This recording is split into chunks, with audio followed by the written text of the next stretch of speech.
Okay, everybody, this is a special report, I guess you could call it.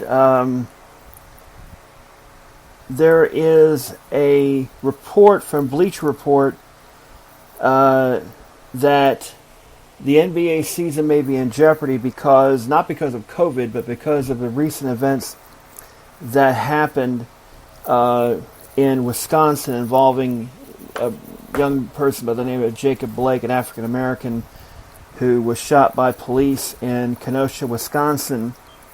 The NBA has postponed tonight's 3 scheduled playoff games because the Milwaukee Bucks decided to boycott the game because of what's going on. Adrian Wojnarowski and Zach Lowe reported the news that there is going to be a meeting tonight scheduled for 8 o'clock. Every NBA player who is in the bubble at Walt Disney World has been invited to attend this meeting at 8 p.m. tonight after 3 scheduled playoff games for the day were postponed in the wake of that police shooting I mentioned earlier in Kenosha.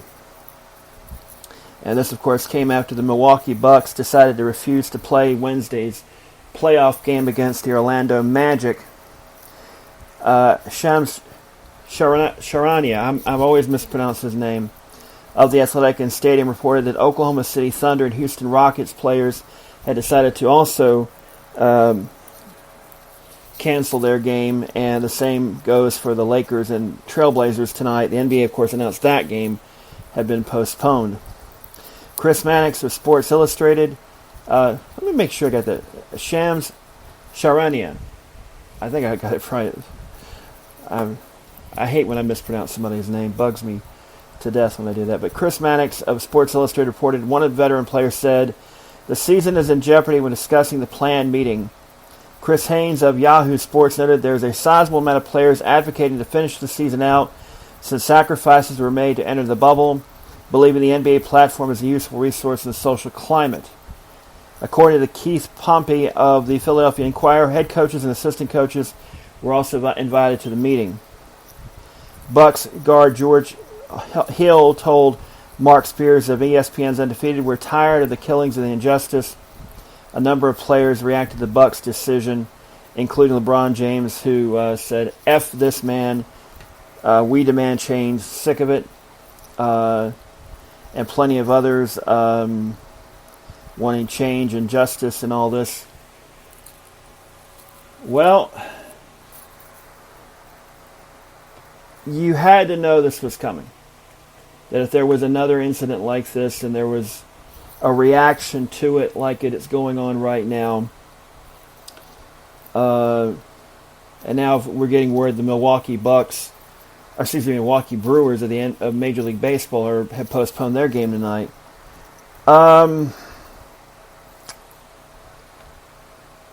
And by the way, there's a hurricane going on in Texas, and as well as the Republican National Convention, which of course will make a lot of hay out of this and going, what about all these players that are making millions of dollars and whining and all this about stuff.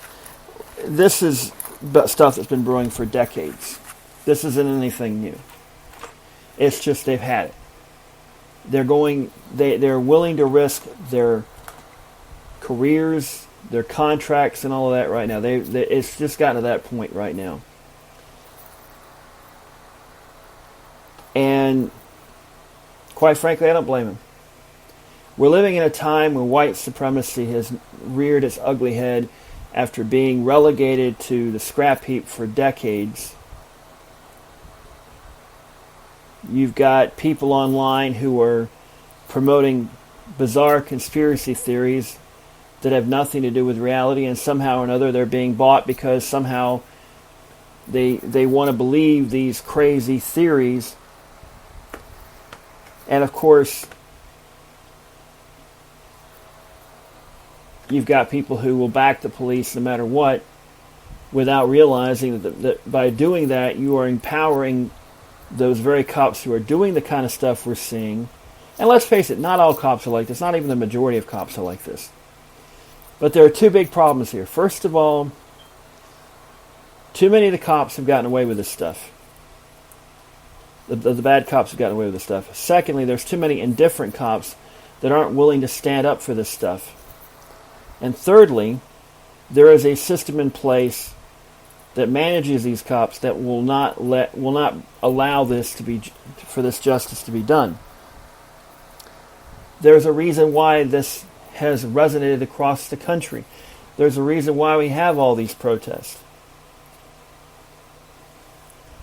And it's because these people in these protests believe the current administration encourages this kind of stuff. It's not that they're indifferent, they encourage it because it supposedly makes their base think that it's the protesters who are the bad guys, when in fact it's not really them. It's the fact that they have a system in place that they feel is unjust, and in many cases they are correct about that. Let me stress again, not all cops are bad. The vast majority are either good or indifferent, but indifferent is just as bad as being bad, because you're just simply there to go do your job, get your paycheck,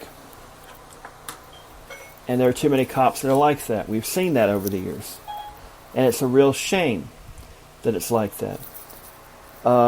And I think a lot of this has exploded because of the coronavirus, has just magnified everything.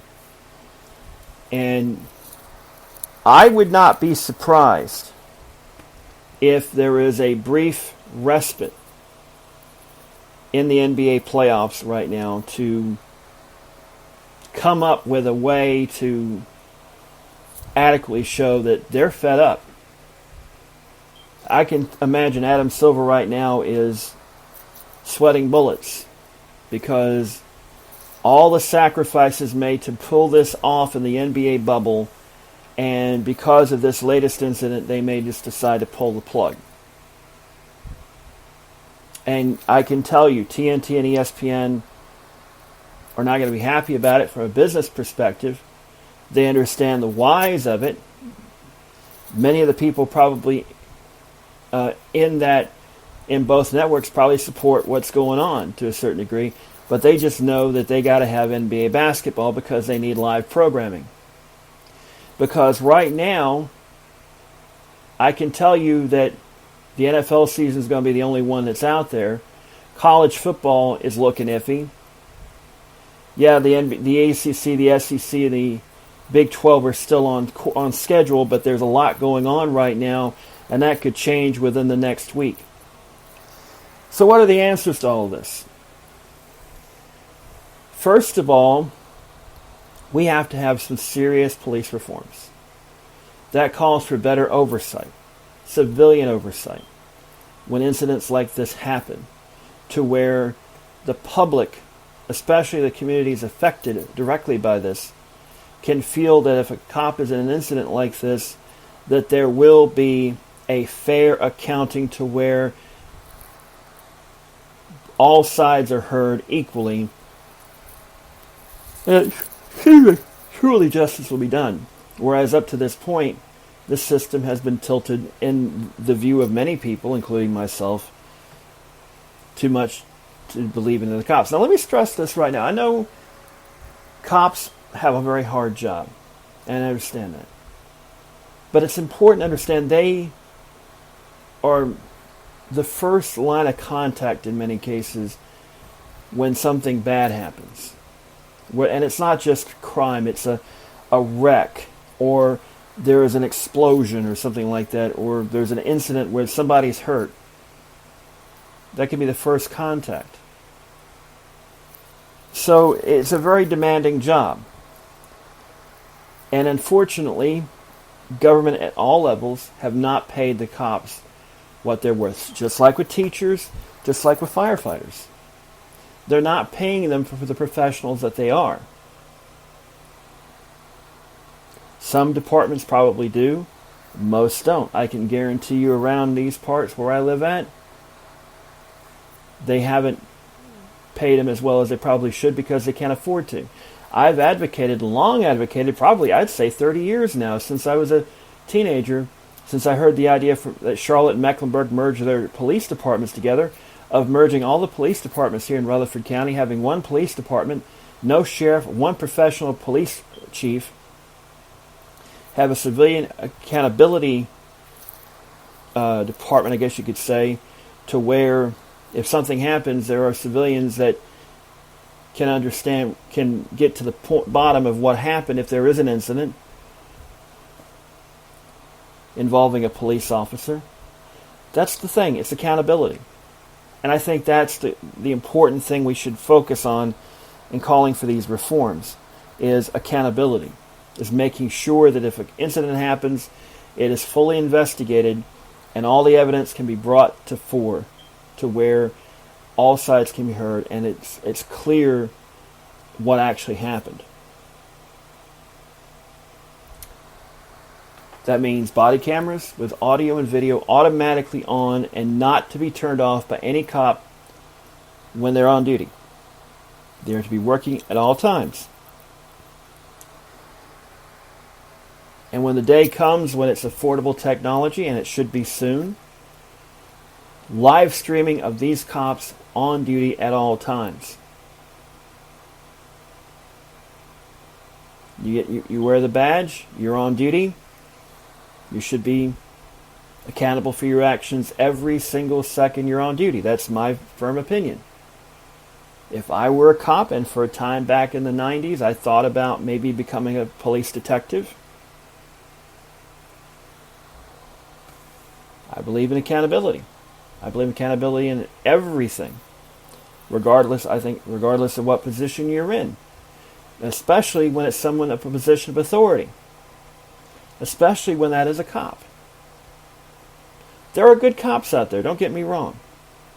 There are cops who go to work every day and do what's right and treat people with the respect they deserve and do the job to the best of their ability.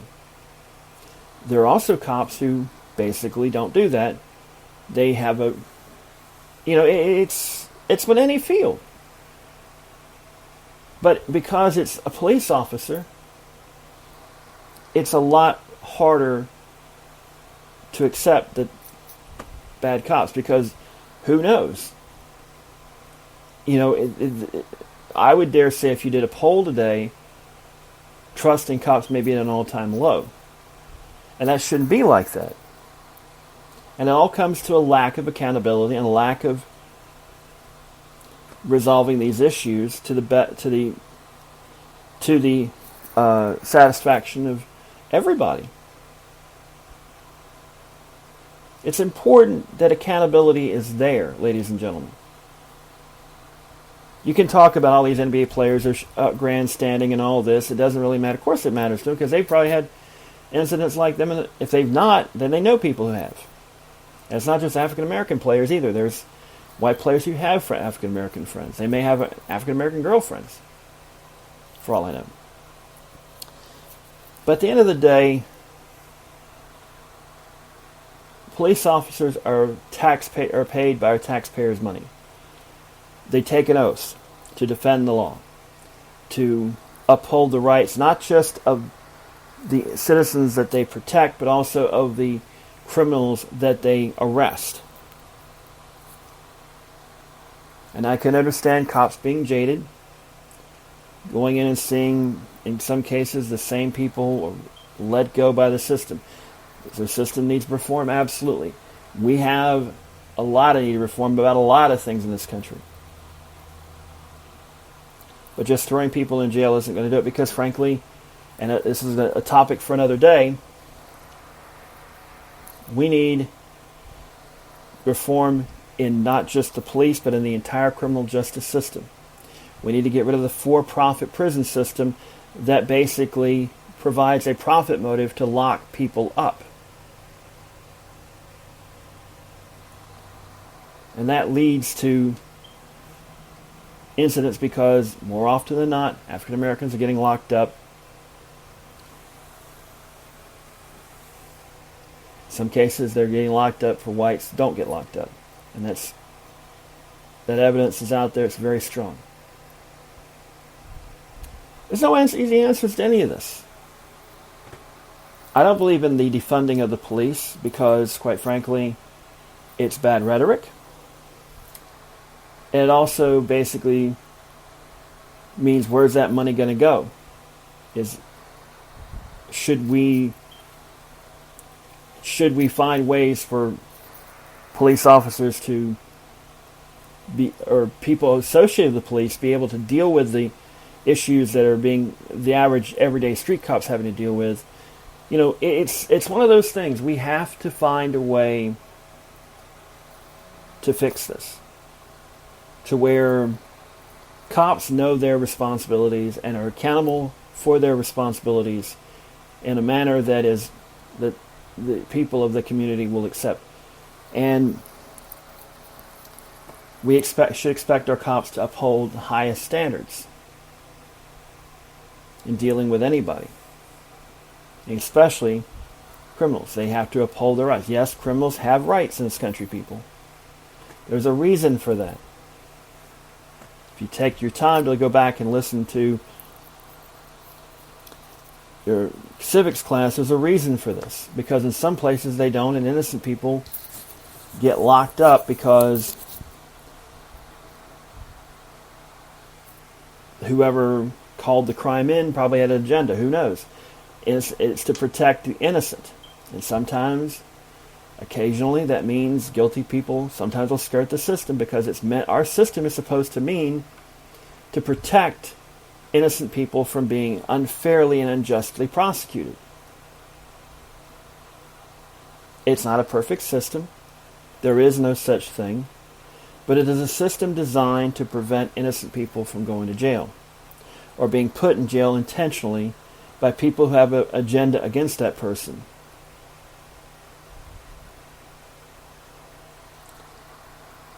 So, you're going to hear over the course of the next 24, 48 hours a bunch of right-wing pundits blast the NBA players for protesting once again, especially during the GOP convention, because supposedly the GOP convention is all for law and order, when we realize that it is for average folks.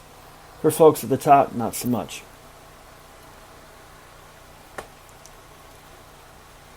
But tensions are high right now. The pandemic is basically focusing a massive magnifying glass, as I said earlier today, on our society. And we have to find a way to deal with the problems that we frankly have ignored for a long time.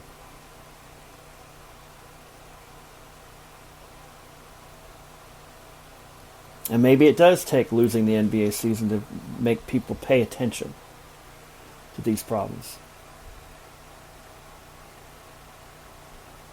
And it's not like I agree with everything the NBA players are saying, but I look at what's going on, and they tend to be more on the right side of things than other people are. But this isn't going to happen. This isn't going to be fixed anytime soon. We know that. You know that. I know that. And it really is not going to be fixed until after the election, when hopefully certain people win and certain people lose. I think you know where I feel upon that, because I think that a lot of the reason why we have these incidents is because the people in power right now are more than willing to sacrifice civil rights to protect the perceived power structure in this country, whether that power structure be fair or unfair. And that's how it goes. Now, normally I would be reticent to make these kind of comments on a sports podcast because it's very controversial. And there are a lot of cops out there who don't like being picked on. And there are cops, I'm sure there are cops that feel like they can get nothing, they can do nothing right. They can, no matter what happens, the public's going to be against them. Here's the thing.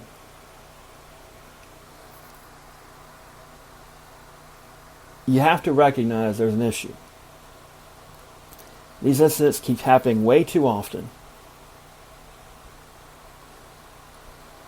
And the perception, in many cases perceptions of reality, is these cops are not Like with the Breonna Taylor case, they've still not made any arrest. So, if the perception is there that the system devalues a certain segment of the population, that certain segment of the population is not going to be very respectful of the people they view as oppressing them. Even if it's a good cop who does his or her job the way they're supposed to.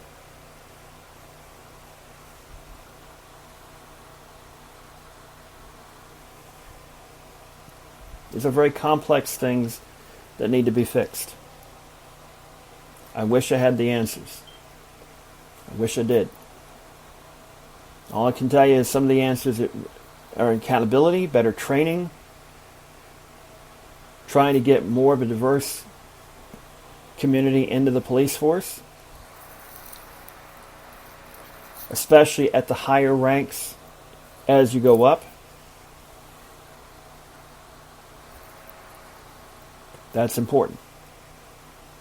But accountability needs to be done. And we also have to recognize that cops have a very difficult job. In some departments, they're getting paid crap, and they're leaving, and good cops are leaving, and cops who aren't as qualified or who are not as dedicated to the job and upholding. It's a complicated thing, folks. There are no easy answers. There's no right or wrong, entirely 100% right or wrong answers to this. But this is a problem that needs to be addressed, and unfortunately can't be until after the election. Because it's a huge political football right now, being kicked around. Meanwhile, I think we'll still have an NBA season. Cooler heads will prevail. We may have to back up games for a couple of days, maybe even into the weekend. But Adam Silver, probably who I regard as the best commissioner in all of sports right now, because he's got his finger on the pulse of not just the NBA owners and players, but of society as a whole. Better than the NFL, Major League Baseball, and then the NHL. So, yeah. We've got some choppy waters ahead. We've got some choppy waters ahead all the way to the election, but that's beside the point. But I wanted to come on here to talk about this. By the way, Kenny Smith of Inside the NBA walked off the set in solidarity with the players. I'm surprised Shaq and Charles Barkley didn't follow along with him. They just had Ernie Johnson there by himself talking to other people on it's one of those things that in a normal year this would be bad enough. But in an election year, when you've got a pandemic going on, it's just like fuel to the fire. It's like adding gasoline to the fire. That is why the next 2 months and change until the election is going to be very rocky.